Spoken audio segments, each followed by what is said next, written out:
Nous revoilà pour la dernière partie de ce cours consacré à la question éduquer, est-ce un devoir de l'État, qui s'inscrit évidemment dans la recherche de soi et plus particulièrement dans le thème éducation, transmission, émancipation.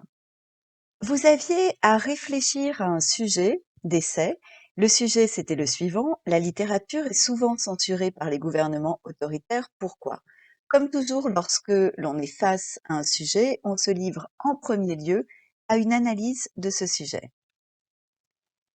Première remarque que je peux faire, c'est que le sujet se consacre entièrement à la littérature, à l'exclusion donc de toute autre forme d'expression. Ce qui signifie que les exemples que je vais aller chercher vont être des exemples littéraires.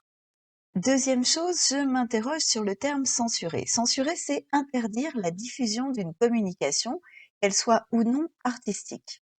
La littérature serait donc objet d'interdiction par les gouvernements autoritaires. Ces gouvernements autoritaires, il faut évidemment que je les définisse. Un gouvernement autoritaire, c'est un gouvernement central, fort, qui, au contraire de ce que l'on appelle un état de droit, accorde très peu de liberté, essentiellement des libertés politiques, aux individus sur lesquels il exerce un contrôle important. Ce que sous-entend ce sujet, c'est qu'il y aurait un intérêt pour celui qui entend contrôler les individus d'interdire les communications ou en tout cas de restreindre leur diffusion. On suppose donc que la littérature est un danger. Et tout l'enjeu du sujet est de se demander pourquoi elle est un danger. Est-ce qu'elle redonne de la liberté aux individus? Est-ce qu'elle donne l'envie de liberté aux individus? Est-ce qu'elle menace les systèmes politiques parce qu'elle les critique? Je vois bien comment mon sujet m'amène finalement à la problématique suivante. Dans quelle mesure la littérature est-elle un danger pour les États autoritaires? Puisque j'ai ma problématique, il me reste à construire un plan. Il est bien entendu que le plan sera un plan thématique. Et je propose le plan suivant, qui n'est évidemment pas le seul possible. Tout d'abord, la littérature est un danger parce qu'elle est un moyen de diffusion de la critique et qu'elle peut donc fragiliser un gouvernement. Ensuite, la littérature est un danger parce qu'elle est un moyen de diffusion d'idées nouvelles qui peuvent faire naître chez l'individu des aspirations à d'autres choses. Et enfin, la littérature, même lorsqu'elle n'est pas engagée, est un danger parce qu'elle participe à la formation de l'esprit critique et qu'elle fait de l'homme un lecteur qui peut questionner et critiquer le monde. Je dispose maintenant de 3 axes solides. Il me reste à aller chercher des exemples. Le premier exemple que je peux utiliser pour montrer que la littérature est un danger parce qu'elle peut être critique, c'est évidemment l'Encyclopédie des Lumières, parce qu'elle a permis une large diffusion d'idées critiques.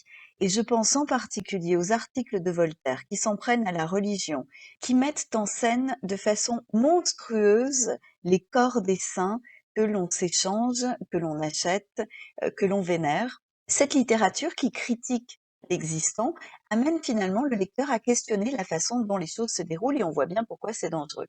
Autre exemple possible, c'est celui de la littérature qui passe par la fiction pour porter la critique.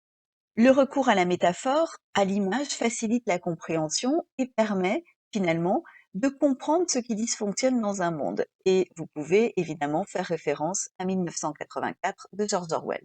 Pour prouver que la littérature est un danger parce qu'elle est un moyen de diffusion d'idées nouvelles, je peux tout d'abord faire référence à Montaigne et à ses essais, dans lesquels il va analyser le mode de vie des Amérindiens et finalement en profiter pour questionner le faste de la cour française. La littérature permet donc une ouverture à d'autres façons de faire qui m'amènent forcément à questionner la façon dont les choses se passent dans mon monde. Deuxième exemple possible, la littérature, et c'est le rôle des utopies, permet aussi de construire des mondes meilleurs, des mondes idéaux, et d'amener le lecteur à penser ce que pourrait être un monde idéal. Un exemple parmi tant d'autres, L'île des esclaves de Marivaux. Dernier axe, la littérature est un danger parce qu'elle forme l'esprit critique et qu'elle fait de l'homme un lecteur. Tout d'abord, j'explique que la littérature développe l'esprit critique même lorsqu'elle n'est pas engagée et qu'elle forme donc des lecteurs capables de déchiffrer le monde.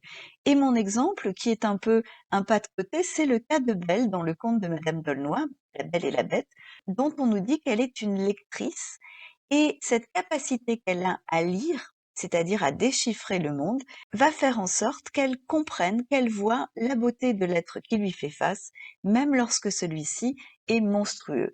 Et vous voyez bien évidemment ce que la situation a de métaphorique. Dernier exemple possible, Fahrenheit 451 de Ray Bradbury, dans lequel les livres sont systématiquement brûlés parce que considérés comme des dangers, non pas parce qu'ils sont engagés, non pas parce qu'ils peignent des mondes meilleurs, mais simplement parce qu'ils développent l'esprit critique et pervertissent, en quelque sorte, les esprits. Nous en avons terminé pour aujourd'hui. Nous sommes arrivés au bout de cette séance consacrée à la question de l'éducation et de son rapport aux États. Je vous félicite de votre travail et je vous souhaite une excellente journée.